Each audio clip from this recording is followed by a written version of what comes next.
Այսօր հայրաքելական եկեղեցու կարևոր տոներից մեկն է, որը հատկապես մայրաթորի նկատմամբ հարձակումների ֆոնին այլ իմաստավորում է ստանում։ Հայ ժողովուրդը տարբեր դրսևորումներով մշտապես իր սատարումը հայ առաքելական եկեղեցուն ցույց դրել է,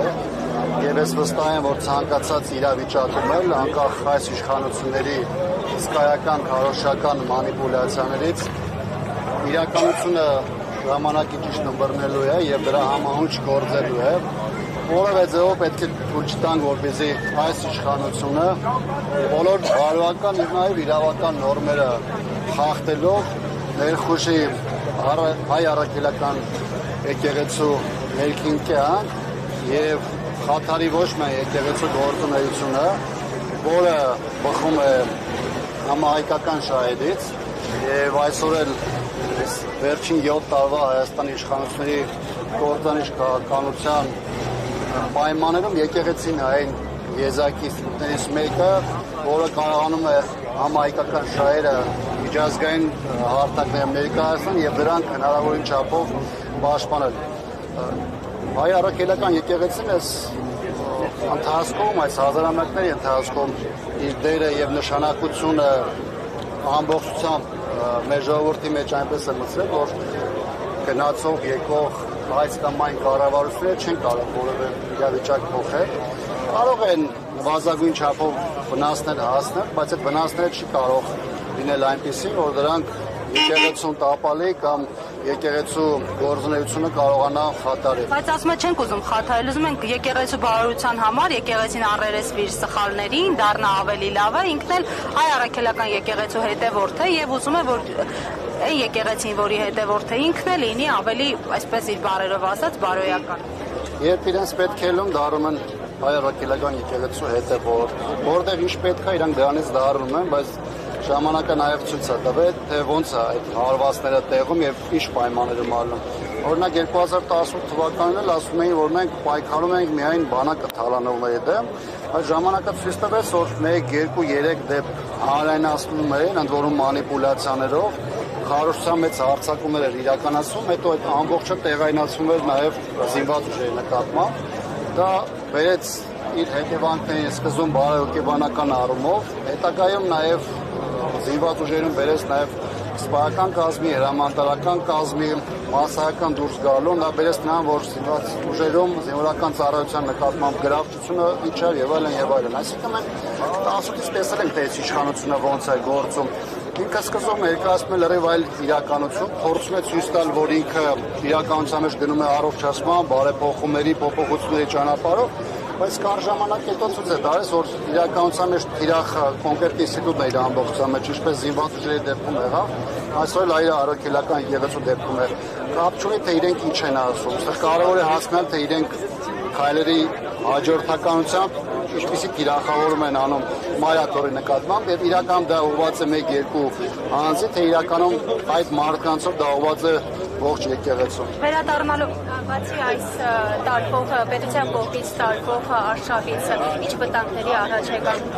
կանգնած հայ առաքելական եկեղեցին քրիստոնեությունը հաշվի առնելով այն հանգամանքը, որ աղանդների սահմանադրության համաձայն աղանդների հետ հավասար է գործում եւ այսօր այդից ավելի աղանդ է գործում Հայաստանում։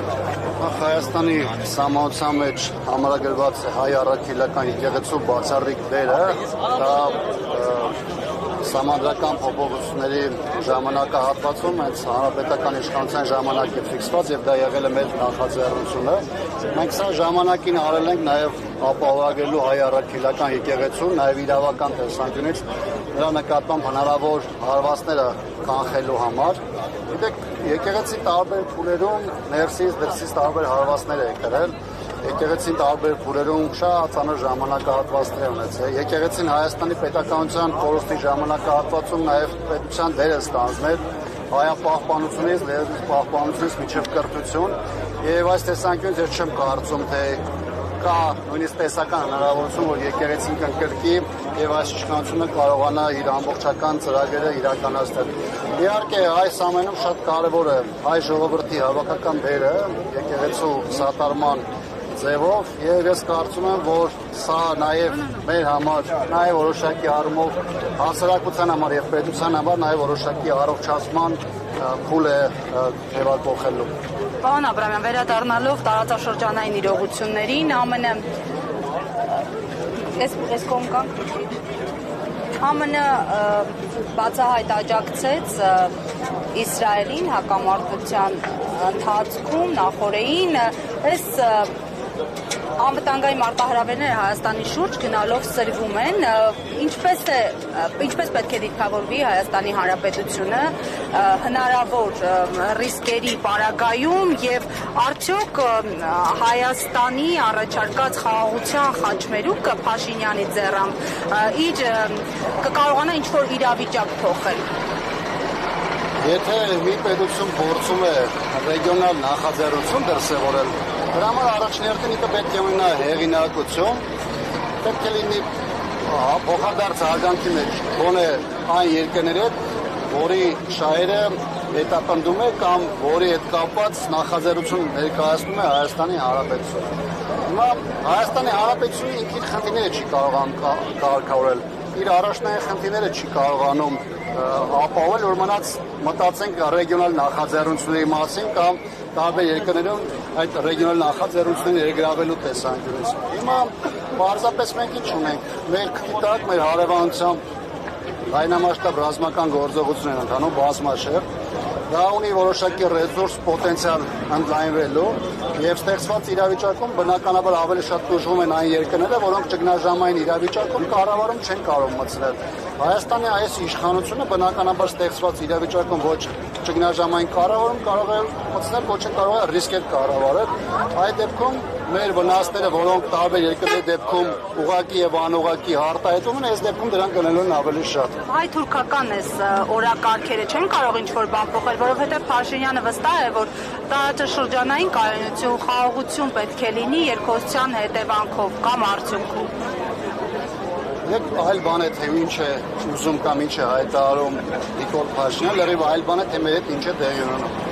2018-ին էլ էին բաներ հայտարարում, 19-ին էլ էին հայտարարում, 20-ին էլ էին հայտարարում, հետո հայ ժողովուրդը ստացավ ճիշտ հակառակը, հետո սկսեցին մեզ բոլորիս համոզել, որ գիտեք, իրավիճակը փոխվել, հիմա մենք լրիվ հակառակ ձևով ենք մտածում։ Այսինքն այսօր էլ իշխանությունը ասում է, որ կարող է հնչեցնել մեկ բան, սրանից մի շաբաթ հետո մեկ ամիս հետո անել լրիվ հակառակը, դրանից 2 ամիս հետո սկսել արդարացնել իրային տապալումները, որոնք այս ընթացքում արձանագրվել են։ Այս իշխանությունը ոչ միայն մեր հասարակության համար, այլ առհասարակ միջազգային ակտորների համար չունի կանխատեսելիություն, չունի անկալունակություն եւ ստեղծված իրավիճակում ակնկալել, որ Հայաստանը կարողանելու է մեր ժողովրդի շահերը փաչած ձևով իրականացնել, անկախ դա կլինի Թուրքիայի հետ հարաբերություններ պայմանավորված, դա կլինի Ադրբեջանի հետ հարաբերություններ պայմանավորված, պարզապես չի լինելու։